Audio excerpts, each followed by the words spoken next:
Is a clean break better for Brexit? So a group of Tory MPs, including Boris Johnson and Jacob Rees-Mogg, want to walk away from the EU negotiations and default to World Trade Organization rules. They want that because it ensures that we leave everything that comes with part of being within the European Union, such as the Customs Union, the Single Market, and the European Court of Justice. Theresa May's Chequers deal contains some elements of being within the European Court of Justice jurisdiction. They believe that we have to leave because the referendum was a vote for the majority of Britons to leave. Their report by the pressure group Economists for Free Trade suggests that the Treasury would receive £80 billion extra in revenue over the next 15 years from not being inside the EU, meaning a long-term gain of 7% for GDP.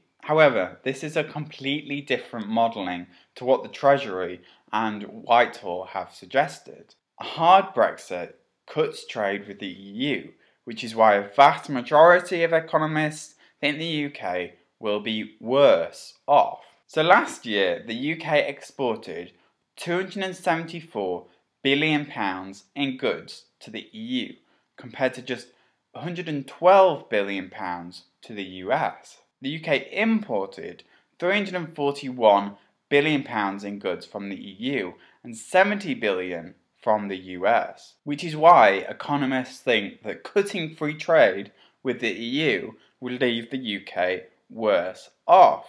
But this group of MPs based their reporting on how the UK would cope after Brexit on a report back in 2016 by the economist Patrick Minford. So in 2016, Patrick Minford came up with a Britain alone economic model. This model is what the current set of MPs have based their breaking away theories on, and why they think a clean break, WTO rules type of Brexit is going to be better for the UK. Now Patrick Minford and his model based his model on the UK not bothering to strike new trade deals in order to make it a fair, balanced model.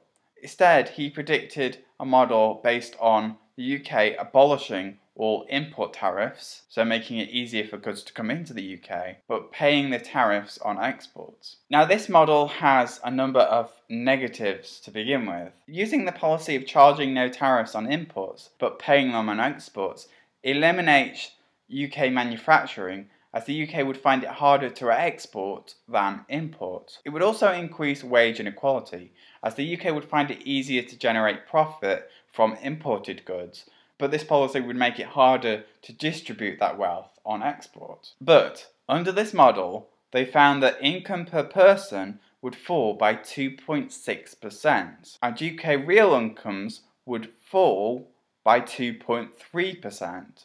So real income refers to the income of an individual or group after taking in consideration the effects of inflation on purchasing power. For example, if you receive a 2% salary increase over the previous year and inflation for that year is 1%, then your real income only increases by 1%. Conversely, if you receive a 2% raise in salary and inflation is at 3%, then your real income shrinks by 1% because it's 3 minus 2. So they found that by eliminating all tariffs on imports, you gain 0.3% because it's the income per person, 2.6%, minus the real incomes, which is 2.3%. So just a gain of 0.3%.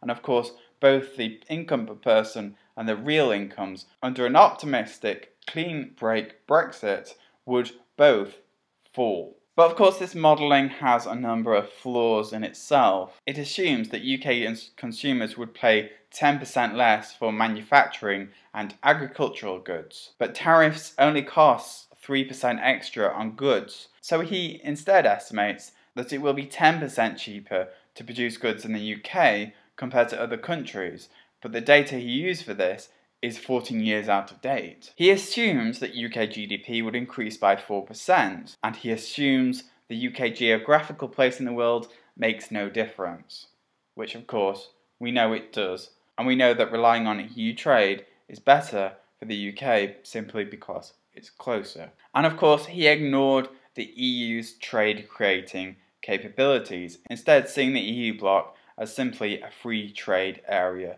zone. And of course, even this modelling that he predicted on was used in 1997. It's the same economic model that predicted the minimum wage would mean more unemployment, and the actual effect was rather less, 0 in fact. The group also said that only 4% of goods arriving in the UK from non-EU countries are subject to checks. Of course, a lorry is normally delayed around about 60 to 90 minutes anyway, even if no checks are made. We would also need to create a veterinarian border inspection post for animal goods coming into the UK, because the UK would then be a third country that's not part of the EU. And there would also need to be safety checks on food. Then there's a whole problem that if you make imported food cheaper, it could decimate the UK farming industry. So the group suggested that we could only lower tariffs on goods that we don't produce in the UK, such as oranges. But the House of Lords say that it's not that easy and that food prices